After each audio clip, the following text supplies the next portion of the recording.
The market didn't just drop. For a moment, it looked like almost everything was getting hit at once. Stocks fell, bonds fell, gold fell, crypto fell, and all jumped hard enough to wake up recession fears all over again. And when that happens, a lot of regular investors make the same mistake at the same time. They confuse a liquidity panic with a permanent reset.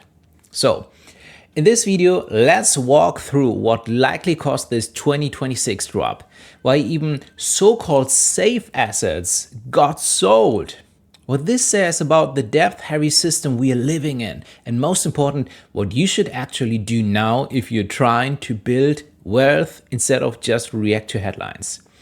A quick disclaimer, this is not financial advice. Please do your own research and talk to a licensed professional if you need one. Alright, here's where things get interesting. The big trigger people are watching was the late February geopolitical shock that pushed oil price higher. And that matters because oil is not some side issue. It feeds into shipping, farming, manufacturing, travel, and even parts of the AI build-out through energy and logistic costs. When oil spikes, markets start pricing in weaker growth and stickier inflation at the same time. That's the ugly stagflation setup investors hate. And when fear hits fast, the market stops acting like a textbook. In normal story, bonds and gold are supposed to cushion the fall. But in a real liquidity crunch, people don't sell what they want to sell. They sell what they can't sell. And that's a huge difference. Think about it like this. If an investor owns stocks, gold, and maybe some other liquid assets, but suddenly gets hit with losses and margin pressure, they may need cash in a hurry. Not next month, sometimes right away. So gold gets sold, treasuries get sold, stocks get sold, and that creates a sell everything moment, even in assets people usually think as of safe. Okay, but then the unbelievable thing happened. The drop itself started to reveal the real weakness under the system. And that weakness is depth. Global government debt has exploded over the last 25 years, going from roughly 20 trillion to more than 111 trillion by the end of 2025. And that's only one layer. On top of that, you've got mortgage debt, auto loans, credit cards, student loans, and margin debt across the financial system. And that matters because a debt-heavy economy becomes dependent on growth, rising incomes, rising asset prices, and steady tax receipts. If those stall for too long, the pressure builds fast. A simple way to understand it is household budget.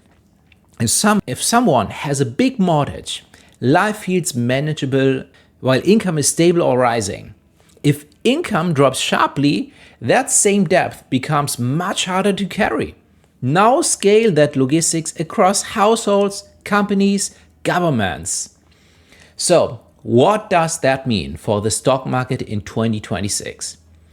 It means this system has a built-in bias toward reflation. Policymakers may not prevent every sell-off, but in a world this leverage, there is powerful pressure to avoid long periods of deflation or deep recession. Why? Because the math gets uglier when nominal growth slows while debt stays huge. And here's where things take a step further. If panic fades and geopolitical tensions cool, the base case many investors are moving back toward is not everything stays depressed forever. It's a return to the old pattern. More liquidity, more support for asset prices, and over time, more inflation pressure. That does not mean markets go straight up. It does mean sharp drops can become opportunities if you have a plan. So, what should you do now? First, stay invested if your time horizon is long. For most people, trying to jump in and out during fast-moving sell-offs is where the damage really happens. Missing just a few strong recovery days can wreck long-term returns far more than sitting through volatility.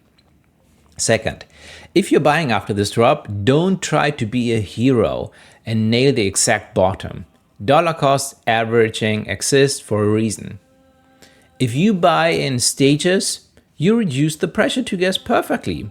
You may not buy the lowest tick, but you also reduce the odds of freezing up and doing nothing while prices recovering without you.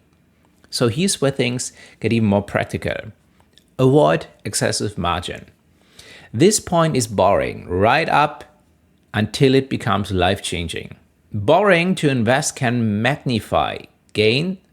Yes, it also magnifies fear, forced selling, and bad timing. A lot of smart people get trapped not because their idea was terrible, but because leverage removed their ability to wait. Next, stay diversified. For many investors, a broad S&P 500 index fund remains a core holding because it gives exposure to major US companies without forcing constant stock picking. But putting everything into one bucket is still a risk. International equity exposure can matter. So can real assets. Right, gold is one of the big debate points right now. Some people treat it like an outdated relic. But the case for owning some is pretty straightforward in a world of rising money supply, recurring inflation pressure, concern about currency purchase power. Over long periods, it often takes more dollars to buy the same ounce of gold because the dollar themselves lose value. That's not one reason many investors still want some exposure, along with silver in smaller size depending on their risk tolerance. Okay, but in terms of my own plan for investing, here's what I think the checklist should be. 1. Keep cash for flexibility. Don't let fear turn your whole portfolio into dead money. 2. Keep buying quality assets over time. 3. Avoid leverage that can force you out. 4. Diversify across stocks and hard assets.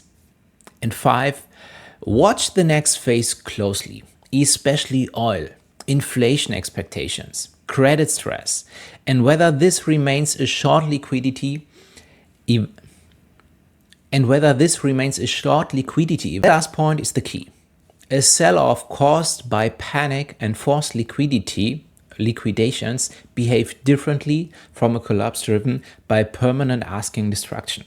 Investors need to keep asking, are we seeing a temporary scramble for cash, or a deeper break in demand, credit, and confidence?